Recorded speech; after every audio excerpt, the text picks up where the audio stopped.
ទេវតាចង់ប្រោសដង្កូវឲ្យคล้ายមកជាមនុស្សដង្កូវក៏សួរថាបើកើតជាមនុស្សហើយតើលាមកទាំងអស់នឹងคล้ายជារបស់ខ្ញុំមែនទេទេវតាឆ្លើយថា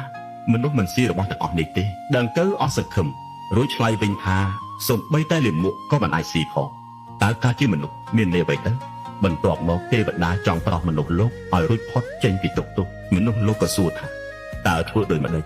ទើបអាចរំដោះខ្លួនចេញពីទុក្ខទោសទាំងអស់បានទេវតាក៏ប្រាប់វិញថាត្រូវលះបង់រាល់ការលោភលន់រណ្ហានិងការជាប់ទន្ទឹងទាំងឡាយមនុស្សលោកក្រវីក្បាលរួចឆ្លើយថាបើរស់នៅគ្មានការផឹកស៊ីគ្មានការសប្បាយគ្មានការចង់បានតើការរស់នៅមានន័យអ្វីទៅហើយគឺជាគុកនៃចំណេះដឹងរបស់ខ្លះដែលអ្នកគិតថាល្អដែលអ្នកប្រាថ្នាចង់បានតែនៅក្នុងភ្នែករបស់អ្នកដទៃវាអាចគ្រាន់តែជាលាមកប៉ុណ្ណោះមនុស្សភាគច្រើនចំណាយពេលពេញមួយជីវិតរស់នៅក្នុងបំណងប្រាថ្នារបស់ខ្លួន